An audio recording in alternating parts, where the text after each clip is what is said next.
दिल्ली धमाके के बाद गृहमंत्री अमित शाह के आवास पर हुई हाई लेवल मीटिंग। गृह सचिव, आईबी डायरेक्टर, डीजी, एनआईए समेत कई बड़े अधिकारी मौजूद रहे।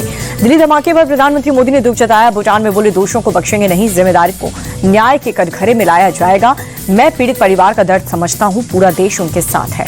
राष्ट्रपति द्रौपदी मुर्मू ने होम मिनिस्टर अमित शाह से बात की। ब्लास्ट केस में जांच का अपडेट लिया। दिल्ली धमाके का नया सीसीटीवी वीडियो आया सामने। ब्लास्ट के बाद इधर उधर भागते दिखे लोग। धमाके के बाद मार्केट में मची अफरा तफरी। दिल्ली ब्लास्ट केस में बड़ा खुलासा हुआ। संदिग्ध कार ड्राइवर उमर डॉक्टर आदल के करीबी था। टेलीग्राम चैनल पर सक्रिय रेडिकल डॉक्टर ग्रुप से जुड़े थे दोनों। फरीदाबाद मॉड्यूल में आदल की हुई थी गिरफ्तारी। धमाके में इस्तेमाल कार ने बदरपुर बॉर्डर से दिल्ली में एंट्री ली। कई इलाकों का चक्कर लगाने के बाद लाल किले के पास पहुंची थी कार। दिल्ली धमाके में संदिग्ध उमर की नई तस्वीर सामने आई। धमाके वाली कार को उमर ही चला रहा था। फरीदाबाद टेरर मॉड्यूल का आतंकी है उमर। सूत्रों के मुताबिक डॉक्टर उमर करीब 3 घंटे तक पार्किंग में ही बैठा रहा। किसी के निर्देश का भी वेट कर रहा था उमर।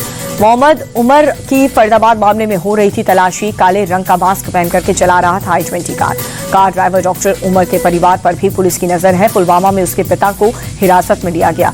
एक आईडी पुलवामा निवासी के नाम पर मिली है। सूत्रों के मुताबिक आतंकी हमले के लिए बार बार ऑनरशिप बदली है। दिल्ली धमाके में इस्तेमाल कार का बोनट खुला था। एजेंसियों को बोनट के अंदर विस्फोटक होने की आशंका। कार की डिग्गी में भी विस्फोटक होने का शक है। ब्लास्ट वाली कार का नया सीसीटीवी वीडियो आया सामने। पोल्यूशन चेक कराते दिखे 3 लोग। लंबी दाढ़ी वाला तारिक भी कार में मौजूद। तारिक के नाम पर ही उमर ने कार खरीदी थी। धमाके की जांच में जुटी है पुलिस को मिली बड़ी अहम सुराग। धमाके वाली कार के मालिक कई बार बदले गए हैं। कार के कई ट्रांसफर फर्जी आईडी पर भी हुए। दिल्ली ब्लास्ट केस में आमिर नाम के शख्स की तस्वीर सामने आई। आमिर ने ही तारिक को कार दी थी। धमाके में इस्तेमाल कार तारिक ने खरीदी थी। पुलिस ने पुलवामा से तीनों को हिरासत में लिया। दिल्ली धमाके को लेकर के जम्मू कश्मीर में पूछताछ। जेएनके पुलिस की तारिक, मुजम्मिल और आमिर से पूछताछ। अल फलाह यूनिवर्सिटी के 52 लोगों से फरीदाबाद पुलिस ने की पूछताछ। संस्था के 6 लोगों को भी हिरासत में लिया। व्हाइट कॉलर टेरर मॉड्यूल में गिरफ्तार डॉक्टर शाहीन के घर पर जानकारी मिली। लखनऊ के लाल बाग इलाके में पुलिस की रेड। लेडी डॉक्टर की कार से मिली थी AK-47। गिरफ्तार लेडी डॉक्टर के परिवार से पुलिस की पूछताछ। भाई परवेज के घर पर थी छापेमारी। पिता बोले वो काफी पहले ही यहां से चली गई थी। डॉक्टर मुजम्मिल से जम्मू कश्मीर पुलिस की पूछताछ। मुजम्मिल की निशानदेही पर ही फरीदाबाद से 2900 किलो विस्फोटक मिला था। मुजम्मिल के पास से स्विफ्ट कार भी बरामद हुई। डॉक्टर मुजम्मिल के भाई का बयान। कहा कि मुजम्मिल के आतंकी गतिविधियों को लेकर के कोई भी जानकारी नहीं। पिता की सर्जरी के लिए मुजम्मिल जून में आखिरी बार आया था घर।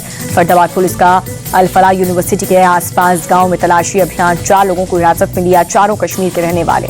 फरीदाबाद मॉड्यूल में शामिल महिला डॉक्टर शाहीन की तस्वीर सामने आई। भारत में जैश की महिला विंग की प्रमुख है शाहीन।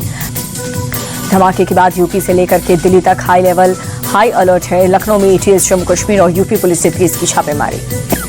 एनआईए की टीम भी धमाके वाली जगह पर पहुंची। जांच में जुटी NSG स्पेशल सेल समेत कई एजेंसियां कर रही हैं मामले की जांच। धमाके के बाद लाल किला मेट्रो स्टेशन को चारों तरफ से किया गया सील। गेट नंबर 1 और 4 को बंद कर दिया गया। दिल्ली धमाके में अमोनियम नाइट्रेट का इस्तेमाल हुआ है। सूत्रों के हवाले से खबर। ब्लास्ट में फ्यूल ऑयल और डिटोनेटर का भी उपयोग किया गया है।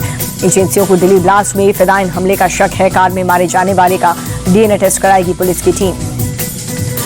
दिल्ली पुलिस ने बदरपुर से लाल किले के रूट की मैपिंग की है। बदरपुर बॉर्डर से सुनहरी मस्जिद तक सीसीटीवी की जांच की जा रही है। सपा नेता अबू आजमी की सरकार से अपील। 6 महीने में ब्लास्ट के दोषियों को पकड़ने फांसी पर लटकाएंगे। बिहार विधानसभा चुनाव के दूसरे चरण के लिए मतदान। 20 जिलों के 122 सीटों पर वोटिंग।